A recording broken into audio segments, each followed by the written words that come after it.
Біз 12 ай өтпей жұлдызды снимать еттік учеттан. Учетқа қою да, учеттан шешу де жеңіл екен. Қазақстанда 10 әйелдің 5-еуі депрессияда, стрессте. Солардың барлығын жатқыза бересіздер ма? Ну егер обращение болса жатқызамыз. Шағы гүлге толған Жұлдыз ханым да келді. Мынау бала шағасы.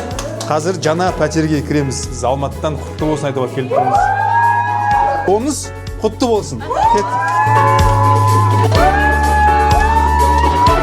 Міне бұл баспанадағы алғашқы фото.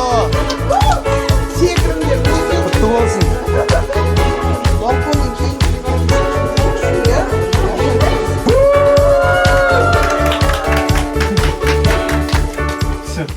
Ассалаумағалейкум, ардақты ағайын, сіздермен Руслан Өтепбай. Осымен екінші рет Ақтөбе қаласына келіп отырмыз. Бұл жолғы келудегі мақсат сіздерге һәм барлық көрерменге Жұлдыз бен оның балаларының қазіргі жағдайын таныстыру.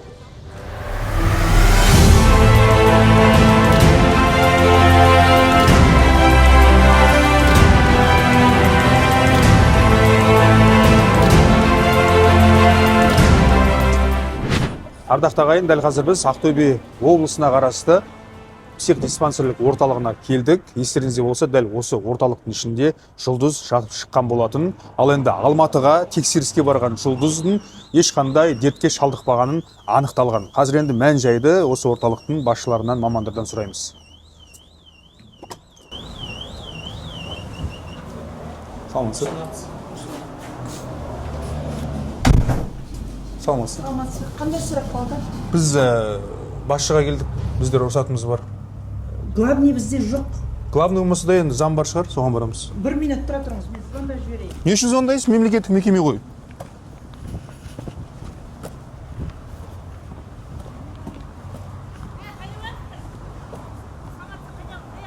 Сіздің үйіңіз ба бұл? Кірдім ғой, енді сояқтан шықтым ғой. Жазып алыңыздар.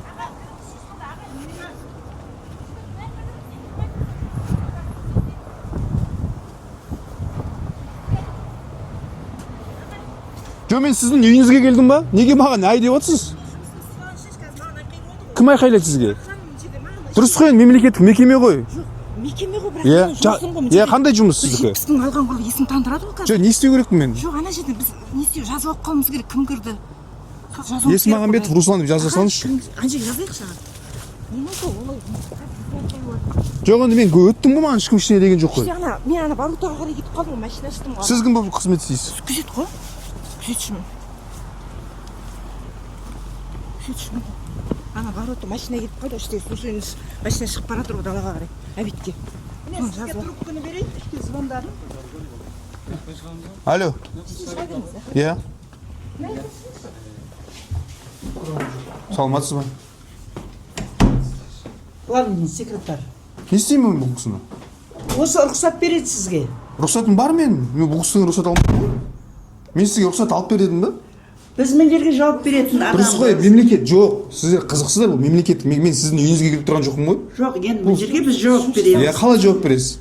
Біз ішке кім кіреді, кім кірмейді, охрана жауап береді. Мен ішке звондаймын. Жоқ, ішке кім кіреді, кім кірмейді жауап бермейсіз. Сіз осы жердің қауіпсіздігіне жауап бересіз. Егер мен автоматпен кіріп бара жатсам, полицияға хабарласасыз. Жоқ, мен ішке міне сізге звондап тұрмын. Іште адам жоқ дейді. Болмай-ақ қойсын іште адам. Маған маңызды емес ол. Сіз кімге барасыз? Мен бастыққа барамын. Бастық жоқ. Жарайды, бастық болмаса кабинетіне кіремін. Соның жоқ екенін мен растау керекпін ба, енді көрсету керекпін ба камераға? Жоқ, мүмкін бар шығар бастық, қайдан білемін?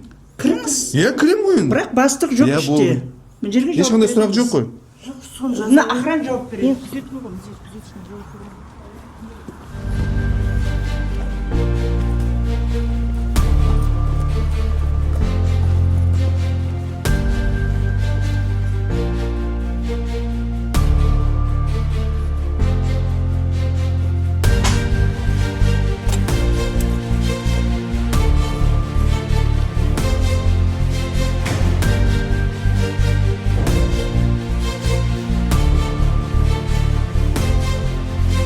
Саламатсыз ба?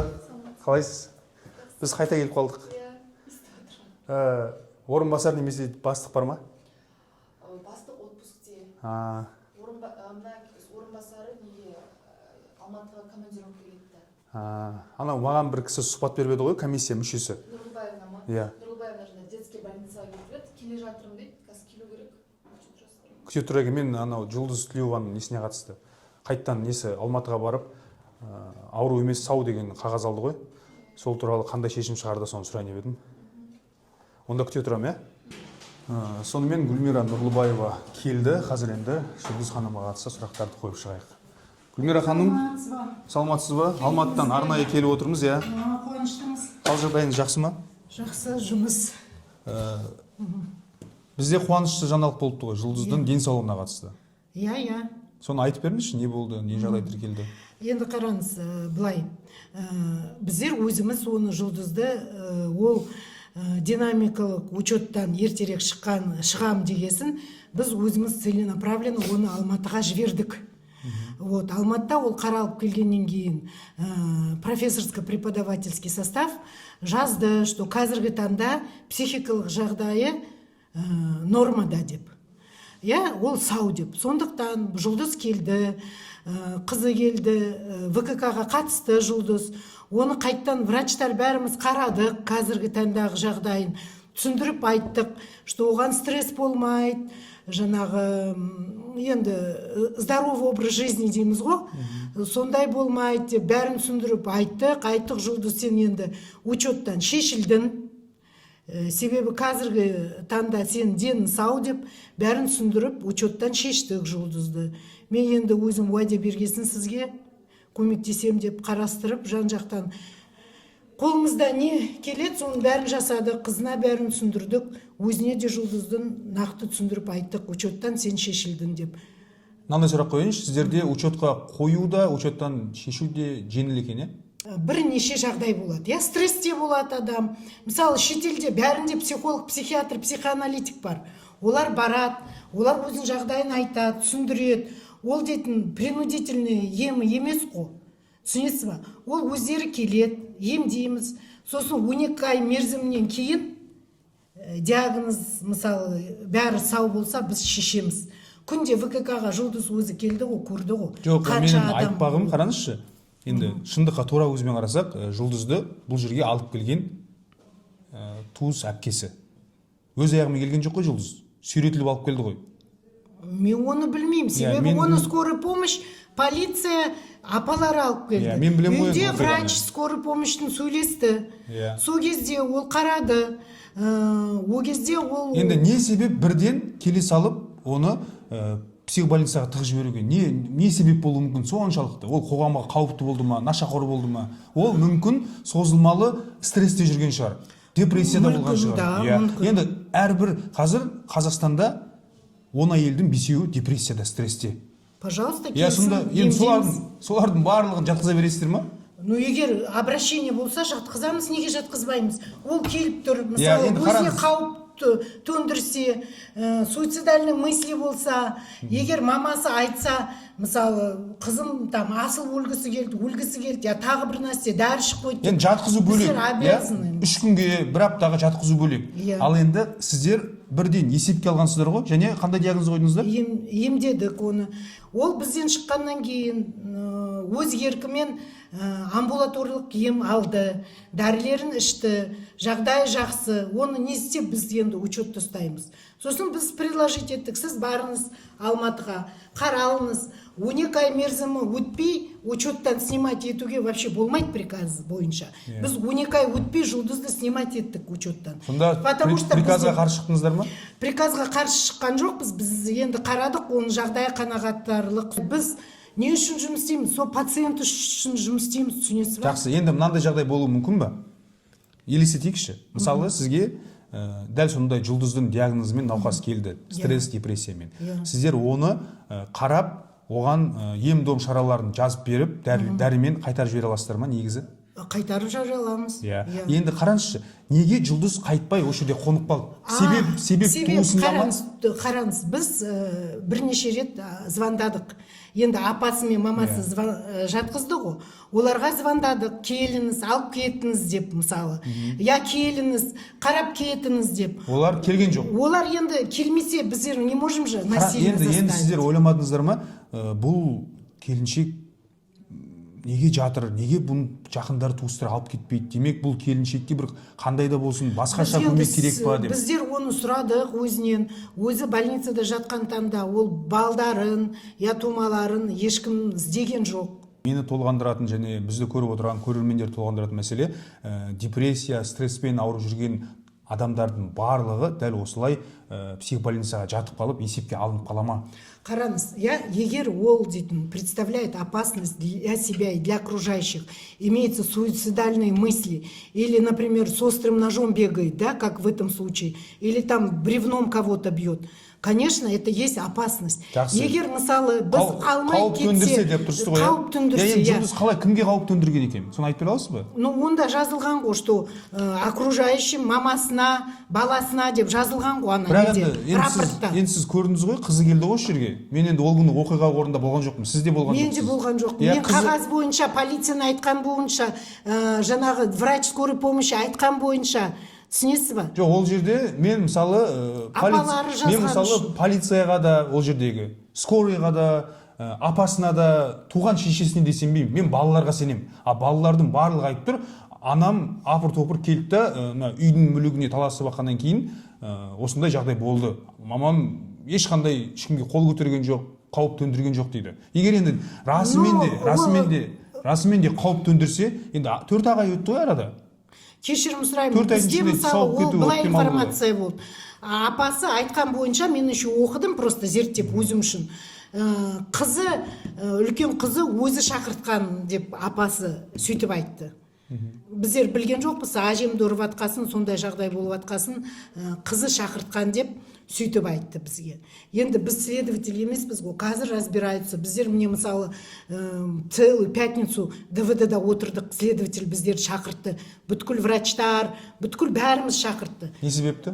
Осы іске қатысты ма? Осы іске қатысты, іс жүріп жатыр, солай келіңдер, объяснительный жазасыңдар. Бәрімізді допроста ұстады мысалы. Целый день мы потеряли былай қарағанша. Туыстары қинап, желкесінен ұстап жатқызған адамдар болды ма практикада? Қараңыз, недобровольная госпитализация только по показаниям. Оны біз қараймыз, извещаем прокуратуру или по постановлению суда, согласно статьи кодекса Республики Казахстан. Күштеп жатқызбайды ешкім. Күштеп ешкім жатқызбайды. Но иногда бывают учетные пациенты, мысалы, которые много лет болеют, лечатся там, из дома убегают, допустим, поездың астына кетіп қалады. Ондай кезде енді полиция ұстап мәжбүрлеп әкеледі. Но это все законно, потому что олар учетта давно тұрған, инвалидность имеют. Сосын мысалы өз-өзіне қаупі бар, жаңағы әке-шешесі қасында, тума-туысы қасында, солай. Түсінесіз ба? Біз енді мамасына сенеміз ғой, Жұлдыздың мамасы айтты бізге, үлкен адам, кемпір адам енді. Мені ұрды, сөйтті, бүйтті, заявлениесін жазды. Біз енді қалай оны біз тексеруіміз керек, қарауымыз керек. Сол кезде анасының бетінде қандай да бір көгеру іздер болды ма? Көрмедіңіздер ме? Біздер оны көрген жоқпыз, оны скорый әкелді ғой. Бізге уже қол хатымен әкелді. Ол жазба түрде болды. Бар, сізге көрсеттім. А біз оны барып, семейный драма мы же не рассматриваем. Онда менің жұмысым далада жүріп, бүткіл семейный драмаға барам ба? Жақсы, былайша айтқанда, былай болып тұр ғой, мысалы. Врачей обвинить всегда легко. Жоқ, мен дәрігерден сіздерге айып тақпаймын. Бірақ енді, мысалы, мен өзімнің інімді сіздерге алып келсем, Ақтөбеде тіркелген. Мынау інім маған қол жұмсады, әйеліне қол жұмсады. Бұл қазір жағдайы дұрыс емес десем. Қараңыз, онда сіз қолхат жазасыз, әйелі қолхат жазады. Полициядан бізге қағаз керек, что рапорт полиции, что действительно ондай оқиға болды, үстінде жаңағы ұрды келіншегін. Ол просто так ала алмаймыз біз сізді, ініңізді. Жақсы, мен енді қолхат жазып берем. Сіз келіншегі, милиция, рапорт. Келінді көндіремде, келін де өзінің күйеуіне қолхат жазып береді. Былайша, мысалы түрде айтайықшы. Сосын біз полицияға мен хабарласам, полиция келеді, біздің қолхатты тіркейді. Соны сізге құжатты алып келеді. Бірақ інімді по факту ешкім, інім мені ұрмаған, келіншегін ұрмаған. Мен ініме кек қайтару мақсатында осылай істеп жатырмын да, бүкіл құжатпен сізге алып келемін. Сіздер қабылдайсыздар. Біз қабылдаймыз. Біз 48 сағаттың ішінде қабылдап қарап зерттеуіміз керек. Бар ма ол? Жоқ. Егер психикалық бұзылыстар болмаса, психотесті өтсе, ешқандай не болмаса, я болмаса, сіз ранее не обращались к нам, например, он ранее не лежал, бәрін көтереміз, қараймыз, ондай оқиға болмаған. Ол қазір таза, психотест өтті, мың сұраққа жауап береді. Түсінесіз ба? Мың сұрақтың қаншауына дұрыс жауап беру керек өту үшін? Өту үшін 99%-ына дұрыс жауап беру керек. Ол дейтін психотест, MMPI, ол мысалы, компьютер. қандай сұрақ болады? Бір сұрағын айта аласыз ба? Біз көрерменге түсінікті болу үшін. Ол көп сұрақтар. Күннің түсі қандай? Например, жоқ, күннің түсі қандай емес. Часто ли у вас бывают перепады настроения? Была ли у вас бессонница? Мына екі сұраққа мен не деп жауап беремін? Көңіл күйім құбылмалы, менікі сондай. Бессонница күнде. Сонда менде де стресс, депрессиядан ба? Значит, может, есть у вас усталость? Маған да жатып шығу керек па сонда? Жоқ, сізге жатпау керек. Сіз можете к психотерапевту обратиться, просто какое-то лечение получить. Сосын қараңыз. Ол келеміз, 48 сағаттың арасында біз оны тексереміз. Егер ол псих статусында, психический состояниесі, жағдайы болса, психотест берсе, бәрін қарасақ, біздер қараймыз ғой, енді врач мысалы 10 жыл оқып босқа отырған жоқпыз ғой. Көреміз оның жағдайын. Егер ондай әлі нелері болса, жаңағы алып қаласыздар, болмаса шығарасыздар. Болмаса, тумаларын шақырамыз, айтамыз, айналайын ау, мынау сау. Неге жатқызын? Идите со своей семейной проблемой, сами разбираетесь. Жақсы, енді бір сұрақ қойыңызшы. Осы сұраққа шынайы жауап беріңізші. Осы 48 сағатта жұлдызды сіздер қарадыңыздар ғой? Қарадым. Сол кезде қандай болды психологиялық аспектісі диагноздары? Психологиялық аспектісінде ол енді мен айта алмаймын оны, потому что ол оның личный переживаниесі. Түсінесіз ба? Бірақ қалдыруға негіз болды ма? Қалдыруға негізі болды. Жақсы. Енді келесі сұрақ. Мен жұлдыздан сұхбат алдым. Жұлдыз былай деп айтты маған. Білмеймін, дәрілер сала береді, ұйқыға тартады және қол аяғыңды басқара алмайсың деді. Бүйтіп қол аяғың тырысып қалады деді. Антидепрессанты она получала и снотворные препараты, потому что у нее были нарушения сна. Вот некоторые аспекты жұлдыздың историясынан я не могу выложить это. Это будет просто неэтично с моей стороны. Жақсы, дәрігерлік құпияны айтпай қойыңыз. Дұрыс, этиканы сақтау керек. Дұрыс. Енді ондай дәрілер жұлдыздың болашақ өміріне, денсаулығына кері әсер бермей ма? Жоқ, бермейді. Ол аз мезгілде, конечно, аз мезгілде ішті, жұлдыздың жағдайы қазір жақсы, ол келді, жұлдыз айтты, қазір намаз оқи бастадым деді, внутреннее успокоение алдым деді. Көрерменді толғандыратын мәселе, сап-сау келіншек біреулердің ықпалымен осы больницаға жатты да, 5 баласы детдомға кетіп қала жаздады. Алматыға, енді қараңызшы, Алматыға барады да, Алматыдан сау болып шығады. Жоқ, ол енді на момент осмотра сіз түсінесіңіз, біздің психический статус, он на момент осмотра. Мысалы, сіз қазір келесіз, да, сізде проблема болды. Сіз қазір менің кабинетімде жылайсыз, жаңағы депрессияңызды айтасыз, жағдайыңызды айтасыз, айтып отырсыз, мне бессонница деп. Мен сізге қазіргі жағдайға ем берем. Қазіргі жағдайға. Ертең сіз емделіп шыққасын, бір жеттен кейін келесіз, сап-сау, көңіліңіз жақсы. Сол кезде жұлдыз келген кезде, сіз секілді врач, қабылдаған врач, міне осыны ішесің, бір аптадан кейін қайттан кел деп айтуға құқысы болды ғой. Құқысы болғанда ол скорый помощьтың врачы көрген, о кезде айтқан қызына қалдырайын ба, амбулаторны барады ма деп. Сол кезде қараңызшы. Амбулаторна мынандай кикілжің болған. Қорыққан құттай балдары бар ғой. Қорықпаған, мынандай болған енді. Дәрігер дәл солай айтқан, бәрін айтқан, түсіндірген. Қалдырасың ба, әлде алып кетейік па деп. Сол кезде кім айтқан? Екінші тарап жаңағы сестрасы қосылған. Енді қыздардың айтуы, егер қалсаң, көзімді құртам, бүйтем, күйеуіне апарам деген сияқты. Енді оны біз не вмешиваемся, это же их семейные отношения. Жоқ, негізі қалдыруға мүмкіндік болды ғой. Врач айтады, мен сосын қорықтым дейді, құттай балдары бар. Действительно, ол андай зат алып, жүгіріп бір нәрсе балдарымен болып қалса, я мамасын өлтіріп стаса, онда сіз түсінесіз ба? Біздікі палка о двух концах. На тот момент он бы оставил, вдруг у них что-то было бы. Или она в этом аффекте убила бы маму или сестру. Понимаете? Мы обязаны это смотреть. Жақсы, Гүлмира Нұрлыбаева, соңғы сұрақ. Қазір енді жұлдыздың жағдайы қалыпты ғой. Сіз енді қарадыңыз, комиссия болды. Қарадық, Құрметті достар, біз мекемеден шықтық. Дәл осы жерде Жұлдыз жалдамалы пәтерде 5 баласымен тұрады. Айналамның барлығы қараңыздар, операторлар, камералар неге деген сұрақ туындаған шығар. Өйткені бұл Харекет қорының жігіттері, қайырымдылық қор қазір Жұлдызға 5 балаға баспана сыйлайды. Кілт менде, табыстаймыз, бірақ оны отбасы әлі білмейді. Қазір енді осы қуанышты бірге бөлісеміз. Ал, бісміллә.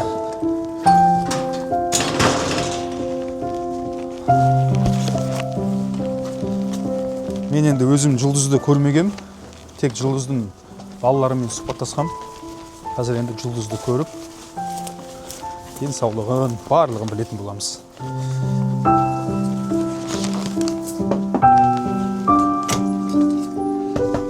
Кім бар? Кім бар үйде? Кіре берсем бола ма? Мәссаған, Жұлдыз қалайсыз? Амансыз ба? На, гүл жоқ сізге. Жағдайыңыз қалай? Жақсысыз ба? Жақсы. Сәлем. Қалайсыңдар? Абылай, ассалаумалейкум. Бата бересің ба? Жаным сол. Кел. Сәлем. Қалайсың, Құралай? Жақсысың ба? Рұқсат па кіруге? Мен жалғыз емеспін, камера. Операторлар сіздерден кішігірім сұхбат алайын. Сәлем. Қалайсың? Мәссаған, қол жетімді баспадан кене? Битсен, жан-жаққа қолын жетіп қалады. Бұның да барын Аллаға шүкір. Руслан ағаң күткен жоқпыз бе? Кімді күттіңіздер? Кім Алтынгүл апа деген кім? Харекет қорына келем деген. Харекет қоры келу керек пе еді? Не, ол кісілер не үшін келу керек? Жұлдыз, аман есен шығуыңызбен. Бұл жеңістің артында өзіңіздің еңбек жатыр. Өйткені сіз ұлықты ұлды, қылықты қыздар тәрбиелеген анасыз. Мен енді сіздің қыздарыңызбен, ұлдарыңызбен бір рет сөйлескеннен соны түйдім. Және осындай ұлды, осындай қыздар тәрбиелеген ана қандай қайсар ана деген бір ойда келдім де. Сосын Ақтөбеге жол түсіп, міне сізден өзіңізден бір сұхбаттасып, емен жарқын. Жағдайыңыз қалай қазіргі? Жақсы жағдайым. Жақсы ғой бәрі? Кішкене қысылып, ұялып оққан секілдісіз. Неден ұяласыз? Алматыдағы ем-дом қалай болды? Алматыда жақсы. Алматыда менің қыздарым сізден сұхбат алды. Білесіз ғой, иә? Дәрі берген жоқ олар, иә? Олар не істеді сонда сізге? Просто не жатасыз, просто жаттым. Дәрі ішкен жоқпын, бірақ та дәрі қабылдаған жоқпын. Және диагноз анықтау бойынша бардық қой аға. Диагноз анықтау бойынша. Сол сосын 10 күнде жаттым, сосын 13 консилиум болды. 3 күннен кейін дағы среда қалдым ғой. Одан кейін 3 күнде консилиум болды. Сол консилиумда 24 врач қатысты. Солардың қатысуымен 24-де здорово деп белгілеген ғой. 24-де сізді құлан таза, дені дұрыс деді ғой, иә? Дені дұрыс деп шешім қабылдап тұр. Сол сәтті айтыңызшы, міне сіз уайымдадыңыз ғой енді қанша күн. Мына жақта ел уайымдап жатыр. Біз уайымдап жатырмыз. Оның артында 5 баланың уайымы. Қалайша мен аяқ астынан жынды болып қалдым, және консилиумның қорытындысы қандай болады деген күмән болды. Сол кезде айтты ғой сіздің деніңіз таза деп. Сол кезде қандай күйде болдыңыз айтыңызшы. Қуанышты болдым. Сосын Ақтөбеге келдім ғой. Ең бірінші осы сәтті, қуанышты сәтті кіммен жеткіздіңіз, кімге бөлістіңіз? Құралайға айттым бірден. Құралайға хабарластыңыз ба? Құралай маман хабарласты ғой, сол кезде қандай күйде болды? Ең бірінші мен мама үшін қуандым. Өйткені мама диагнозы болғаннан кейін қалай бір тордағы бір құстай өзін сезініп жүр шыны керек. Диагноз шешілмей қалса не болады, ертең күніміз не болады деп. Бірақ сол диагноз шешілді, енді Құралай болды алынды деген кезде енді мен деген бауырларымды құшақтадым бірінші. Жыладың ба? Жыладым, иә. Қуаныштың көз жасы болды ғой? Иә, қуаныштың көз жасы. Әрине, ол деген ешкім басына салмасын. Бұл диагнозбен жүру деген. Содан кейін мама уже өзін еркін сезініп, кәдімгідей күліп ойнап, дым уайым жоқ, солай болып жүрдік. Мына баспанада тұрып жатсақ та біз мықты бақыттымыз қазір. Диагноз жоқ ең бастысы. Жұлдыз ханым, Құралайға хабарластыңыз, аман есен Ақтөбеге келдіңіз. Бала шағаңыз күтіп алды. Аэропорттан күтіп алып, барлық қыз-қыздарым бар, бала шағам бар, Әсел ханым бар. Сіз сол кезде білдіңіз ба? Бүкіл Қазақстан сізді уайымдап жатқанын. Иә, білдім. Көре алдыңыз ба әлеуметтік желіден? Көрдім, көре алдым. Сосын сөйтіп Ақтөбеге келдім, сосын Ақтөбеде жаңағы неге бардық, психбольницаға қайтадан бардық. Сосын жаңағы консилиум болды, қайтадан ЦВКК болды айтпақшы. Сосын ЦВКК болды, врачтар отыр, 3-4 врач, 5-6 врач болды айтым. Сосын ер адам отты, қалған жоғарыда әйел адамдар отты да, сосын сұрақтар қойып бастады. жаңағы не себептен жапты деп па солай. Сосын айттым енді жаңағы апамның нелері болды ғой, жаңағы ИП аштырды мен атыма. Соларды несе жаппаудың мақсатында деп біздің 16 кредиттер алып бердім, сбор ашып кетті сосын. Оны да өтіп сбор туралы. Ол психбанкқа түскеннен кейін келесі күні ашқан ғой резко сразу. Соның бәрін не істеп не соның бәрін айтып едім осы врачтарға. Сосын айтты, бұрын сонда қайда оқыдыңыз деп сұрақтар қойып, оқыған орнымда айттым. Сосын 5 баланы жаңағы өзім денім сау болсанғанымда 5 баланы да денім сау деп сөйтіп айттым барлығын. Сонымен диагнозым, сөйтіп диагноз шешілді ғой. Қазір енді сіз ең бастысы есептеймісіз. Жоқтаймыз, есептеймізбін. Каспиден бәрі Енді Құралай бізге хабарласқандағы мақсат осы болатын, иә? Диагнозды алдырту. Диагнозды алдырту болатын. Біз енді әуелі Алла, одан кейін халықтың қолдауымен мақсатымызға жеттік. Және ол мақсатқа мүдделес болған сіздің қызыңыздың жанайқайы. Өзіңіз көре алдыңыз ғой. Сіз енді сізде қандай қиын жағдай болмасын, сіздің балаларыңыз сізді алып шығады. Соған, бірақ қиын жағдай болмасын. Иә. Енді бір сұрақ қойыңызшы, неге сіздің бауырыңыз дәл осындай іске барды деп ойлайсыз? Сол айтып тұрмын жаңа. Нелер көп. Мен атым ашып кетті бәрін. Жоқ, енді ол дүние ғой. Енді дүние бес деген ғой, бауыр деген қалай? Білмеймін сол қалай неге андай қылып тұрғанын. Ал өзіңіздің шешеңіз ше, туған анаңыз? Өзім мамам ба? Өзім мамам маған күйеуіме қосыл дейтін да, 5 баламен. Сосын мен айтам қосылмаймын деп, тұра алмаймыз деп. Неге қосылғыңыз келмейді? Күн бермейді, ішеді ғой. Ұрып соға ма? Ұрып соғады, сосын үйді босатып. Жақсы, енді балалардың көзінше әкесі туралы айтпай қояйық. Жалпы қазіргі өміріңізге ризасыз ба? Ризамын өте. Барлығы бар ғой, барлығы жетеді ғой. Барлығы бар, барлығы жетеді. Балдардың қасында. Балалардың сабағы қалай? Сабағы жақсы. Сабағы демекші, мен өткенде осы мәселе бойынша мектепке барып қайтқам. Сол кезде директоры да, ұстаздары да балалардың оқу үлгерімі жақсы жайлы екенін айтты. Ол да сіздің еңбегіңіз ғой. Содан кейін сіз жұмыс істеген газға да бардым. Ол жақтан да сұхбат алдым. Олар да сізді мақтап жатыр. Және олар түсінбей жатыр, не болып қалды, не жағдай, қалай ол жақсы тәуір әйел еді ғой, не болып қалды деген секілді. Сіздің бір-екі сыныптастарыңыз хабарласты, олар да жағдай жақсы екенін айтқан. Қазір енді осы жерде тұрасыздар. Осы жерде тұрып жатырмын. Сіз енді жұмысқа орналастыңыз ба, қалай болып жатыр болмаса? Жоқ, пока мектепте балдарын істеуім керек қой. Кішкентай бар ғой, садик жаңағы уақыт тығызса арасында жұмысқа шыға алмаймын пока. Апарып алып көріп, обедін істеу керек деген сияқты. Қандай ақшаға күн көресіздер дегенім ол? Пока пособие бар, сосын жаңағы. Алимент түседі, сосын. Мына үйді қаншаға жалдап отырсыздар? Мына үй, бір апасы уақытша тұрауға береді, 3 айға. 3 айға тегін тұрауға беріп тұр. 3 айдан кейін қайда барамыз? 3 айдан кейін жалдап тұра береміз шығарсың.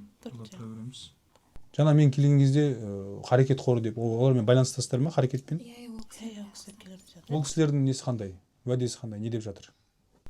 Сол сбор ашып, бүгін видео түсіріп кетеміз деген болатын. Сбор ашып, әрі қарай үй алып береміз деп отыр. Біз документтің бәрін тапсырып қойдық ол кісілерге уже. Ол Харекет қорының арнайы өзінің ережесі бар ғой, сол ережеге сай ма екенсіздер? Әрине, иә. Олар бірінші бәрін тексеріп алды ол. Ережеге саймыз. Қашан видео түсіру керек? Бүгін. Мен соған тұспа-тұс келіп тұр екенмін ғой, мен ол видеоға қатыссам бола ма? Әрине. Олар қарсы болмайтын шығар, иә? Олар сбор түсіреді, одан кейін халық ақша жинайды, сосын барып үй алып бере ма? Солай деп айттым ма? Солай, иә. Бұл нәрсені анық қанығын айтқан жоқ әзір. Бүгін видео түсіреміз деп тек қана. Қай жерден алып беру мүмкін, білесіздер ме? Ақтөбеден. Осы Ақтөбе ғой негізі. Қаланың ішінен Қай ба? районнан екенін білмеймін. Жұлдыз, енді қазір сізді ел көріп отыр, халық көріп отыр. Осы сіздің аман есен шығуыңызға енді атсалысыз ғой халық. Халықтың дұғасы, иә, көп түкірсе көл дегендей. Не айтасыз халыққа? Қазақ халқыма айтатыным рахмет, алғысым шексіз. Әр отбасында тек қана қиындықтар болмасын, уайым қайғы жоқ болсын. Тек осы көп балалы қазақ халқымыздың аналары бақытты болсын. Әр ана бақытқа лайықты деп ойлаймын. Жаңа балаларының себепшісі болып тек қана сол әрдайым отбасына өмір сүріп шалқып жүре берсін. Аналарымыз көп болсын. Көп балалы аналарымыз көп болсын, дендері сау болсын. Барлық отбасыларына аманшылық тілеймін. Құралай, сіз не айтқыңыз келеді?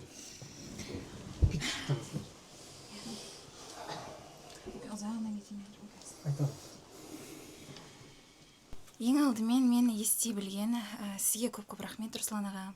Енді сіздің келуіңізсіз бұл мәселе шешілмес еді біріншіден. Одан кейінгі халқыма көп рахмет, бізді қолдап, анамның диагнозын шешіп берді. Қазір бұрынғы өткен артта қалған сәттерге қарағанда қазір біз Аллаға шүкір мықты, енді сөзсіз бақыттымыз. Балдар маманың жанында, мама біздің жанымызда, көңіліміз көк, әйтеуір тұратын баспанамыз бар. Ең бастысы жалдалмалы болса да, жалдамалы болса да, кішкентай болса да, әйтеуір басымызда баспана бар ғой, әйтеуір анамыз жанымызда, диагнозы жоқ қазір. Осы күніме шүкірден береді, бұның бәрі тек ең әуелі Алла, одан кейінгі барып халықтың және сіздердің арқаларыңыз. Жақсы, Жұлдыз ханым, Абылай, енді үйдің иесі де шегесі де осы Абылай ғой. Және қыздар қылықты. Халықта сіздермен бірге, халық қашанда балаларды, қарагөз аналарды жалғызсыратпаған, жетімсіретпеген, жылатпаған, қорғай білген, қолдай білген. Және соның негізінде менің сіздерге күшті бір жаңалығым бар. Ол жаңалықты сіздер қалай қабылдайсыздар білмеймін. Сіздер Харекет қайырымдылық қорынан бір баспаналы болдыңыздар. Ол баспананың кілті міне менде. Міне бұл сіздің кілт. Рухат жоқ, маған емес, халыққа айтыңыздар рахметті. Қайырымдылық қорын айтыңыздар. Қандай әсердесіздер? Ойлаған жоқпын. Расулана сұрақ қою мақсатына келіп тұрма деп ойлап тұрмын ғой мен. Үй беріледі деп ойлап тұрған жоқпын. Алтын лабанға тоқтық біз Харекет қайырымдылық. Құралай, қандай күйдесің? Білмеймін, Руслан аға. Мен сізден күткен жоқпын енді. Қазір камераның алдында сөйлеуін қобалжып тұрмын да. Бірақ мықты қуаныштымыз. Ең бірінші бізге керек негізі баспана еді ғой. Жақсы, қазір бұлай қылайықшы. Барлығымыз киінейік. Сосын сол баспанаға барайық. Сіздер бізді қонаққа шақырыңыздар. Біз сіздердің тұңғыш қонақтарыңыз болайық. Келістік қой? Жүріңіздер. Кілт алып алыңыз.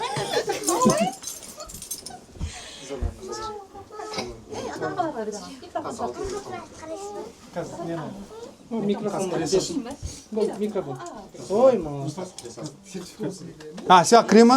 Кірсін. Өзі келсін.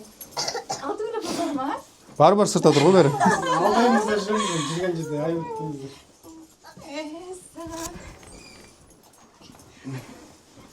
Микрофон кімге береміз?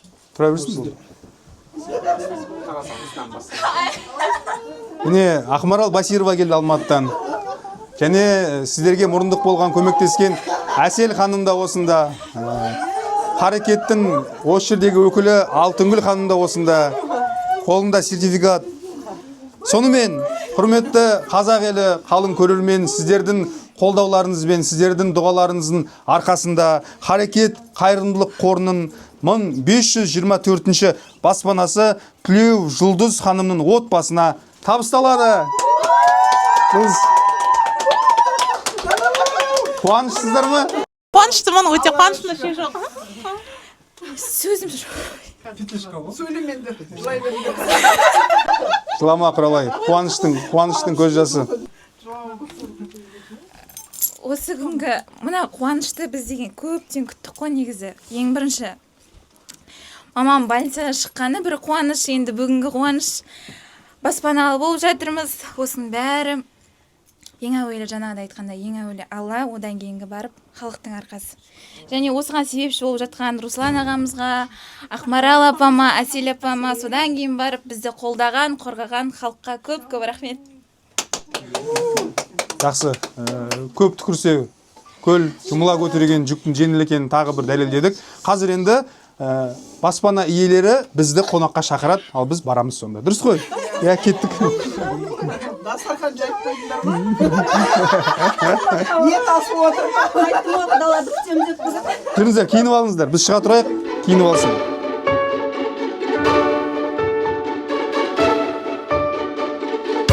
Қиындықтың бәрі артта қалды. Жұлдыз бен балалардың қуанышында шек жоқ. Ал алда жаңа өмір. Жалдамалы пәтерден шығып, отбасымен бірге жаңа баспанаға бағыт алдық. Ақтөбеде сұмдық жел болып жатыр. Жел қалай соғып жатса, халықта қошембетін солай соғып жатқан шығар осы отбасыға. Қазір енді сіздер өздеріңіздің дербес сіздердің аттарыңызға тіркелетін, сіздерден ешқандай ақша алынбайтын, тек ком услуга ғана төлейсіздер. Оны енді халық төлеп бермейді, өздеріңіз төлейсіздер. Ары қарай осы пәтерден күн көресіздер. Осы пәтерден құралайлар, қыздар ұзатылады. Абылай осы пәтерге келін сүрсін. Қоныс құтты болсын!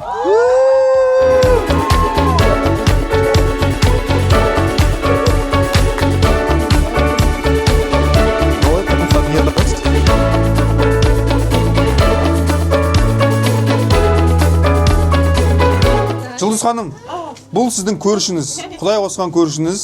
Ал мынау сіздің және балалардың баспанасы. Қуаныштысыз ғой? Енді бісміллә деп, 10 аяқпен қадам басып, кірейік. Қоныс құтты болсын. Кеттік.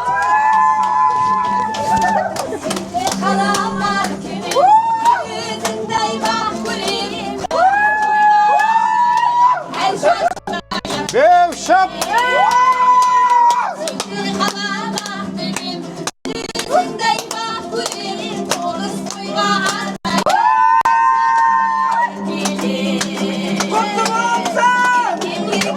Kırmızı.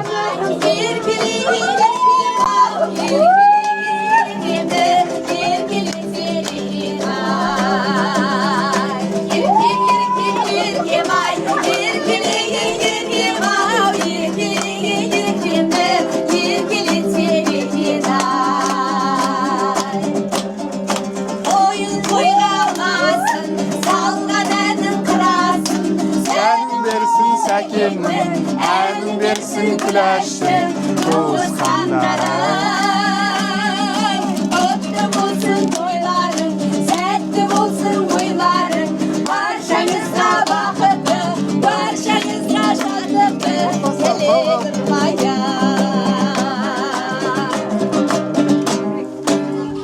көп рахмет сіздерге. Аман болыңыздар. Ал енді негізі үйдің шаңырағы, үйдің тірегі ол зал дейміз ғой енді. Қазір мына жақта төр бөлмелерін сіздердің залдарыңыз, бірге кірейік. Бұл жұлдыздың және 5 баланың шаңырағы, су жаңа шаңырақ. Енді ең қызығын қараңыздар, мынау балкон. Балконның ар жағында заң мен тәртіп деген жазуды көріп тұрмыз. Демек бұл Ақтөбе қаласының полиция департаменті. Қандай да бір заң бұзушылық болса, балконда ашып көмек сұрайды, бірақ жағдай олай ушығып кетпесін деп тілейміз. Ал енді бөлмелерді таныстырып шығайын. Бұл жатын бөлме отбасынан. Одан кейін 2 есік, біреуі дәретхана, біреуі жуынатын бөлме. Оның ар жағында кухняны көрдіңіздер. Яғни ас бөлмесі бар. Мына жақ ас бөлмесі. Ал мына жақта балалар бөлмесі. Енді сауық сайран болып жатқан жер ол төр бөлме. Қазір енді төр бөлмеге барып дәмнен ауыз тиеміз. Ал өзіңіз қандай күйдесіз? Күшті, рахмет. Ұнады ма пәтер? Көңілден шықты ма? Жақсы, көңілден шықты. Балалар ше? Балалар сіздерге ұнады ма? Әрине, иә, ұнады. Енді бағанағы жалдамалы пәтермен салыстырған кезде мынау хан сарайы ғой. Мына жерде енді жалғыз ат салысқан қайырымдылық қор емес, кәсіпкерлер де бар. Осы ішіндегі дүние, мүлік барлығын бір ауыздан алып беріп отыр. Сіздерге де Алла кәсіптеріңіздің берекесін берсін дейміз. Аман болыңыздар. Ары қарай да осы отбасыны қадағалап, бақылап, керек жерде жәрдемдесіп көмектесеңіздер, сіздердің тілеулеріңізді Құдай берсін. Енді Жұлдыз ханым, бала-шаға, Құралай, сіздерге енді ары қарай өмірлеріңіз баянды болсын. Осы мәселеде мен өзімнің алғысымды және қазақтың қыздары қайсар деген неге лайық Әселге айтқым келеді. Ең әуелі Әсел дабыл қағып хабарласып, мені тауып алды. Одан кейін Ақмарал Басироваға хат хабар жолдады. Осының барлығының артында кішкентай қазақтың қаршадай қызы тұр. Әсел, саған көп-көп рахмет. Біреулер осыны пайда үшін істеуі мүмкін, біреулер хайп үшін істеуі мүмкін, біреулер бір жақсы атты болу үшін істеуі мүмкін. Бірақ Әсел жай ғана әйтеуір Алланың разылығы үшін және балалардың болашағы үшін істеді. Және сол ниетіне Алла дәл осындай нығметті беріп қойды. Үйде келіп жатыр, қылмыстық істе шешіліп жатыр, диагноз да алынды. Сондықтан және Құралай өзінің де табандылығын, өзінің де қайсарлығын міне біз енді халықтың қолдауымен осы бір істі тәмамдадық. Оның басында Ақмарал ханымның видеосынан басталды резонанс. Сондықтан Ақмарал ханым бұл еңбектің бір ұшында сіздің де үлесіңіз бар. Сізге де алғыс айтамыз. Жалпы ине саусақ бірікпей, ине ілікпейді. Бұл енді барлығының жемісі. Және сол жемісті жеңісті күнмен тойлап отырмыз. Жұлдыз ханым, енді ары қарай өміріңіз құбылмасын. Мынау беттің ажарын қызартпайтын қыздарды тәрбиелепсіз. Ұлықты ұлдардың анасысыз. Енді осы ұл мен қыздың жемісін, жеңісін көріңіз. Біз соған тілеулес болып, тек сіздің шаңыраққа тойға ғана келейік. Енді сізді бүкіл халық көріп отыр, не айтасыз? Халыққа айтыңыз. Осы қазақ халқыма және осы Харекет қайырымдылық қорына алғысымды айтамын. Алғысым өте шексіз. Әр жаңа Харекет қайырымдылық қорында жұмыс жасайтын әр адам жұмысшыларға, барлықтарына басымды иіп тұрып қазақ халқына рахметімді айтамын. Алғысым өте шексіз. Әр отбасына отбасылық бақыт тілеймін. Отбасына барлығы да аман болсын. Осылай тек әрдайым жақсылық жасаудан жарысып, ешқашан да жалықпай, тек қазағым деп алдыға шауып жүре берсін. Қазақ еліміз аман болсын, жұртымыз тыныш болсын, бауырлар тату болсын бір-бірімен, ата-аналар аман болсын. Сол. Енді Құралай өзің бастадың ғой осы істі. Енді өзің үлкен бір нүктесін қойшы. Не айтасың халыққа? Көріп отырған көрерменге.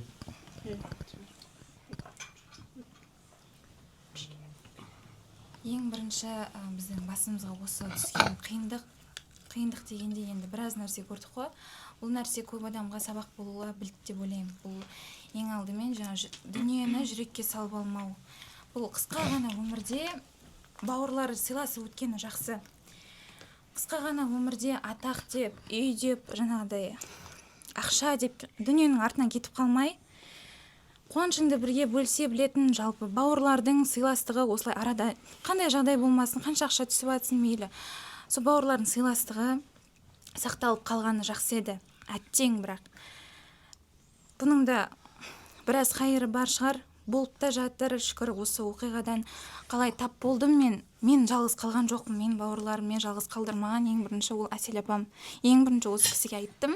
Осы кісінің қалай осы кісі пайда болды, артынан міне сіздер де Аллах жіберген періштедей сіздер бізге көмекке келдіңіздер, шыны керек. Мына қиындықтан бізді суырып алып шыққан ең бірінші сіздер, одан кейін менің осы барша қазақ халқы. Біраз қиындықтар енді рет-ретімен шешіліп кетті, диагноз шешілді, ол бір.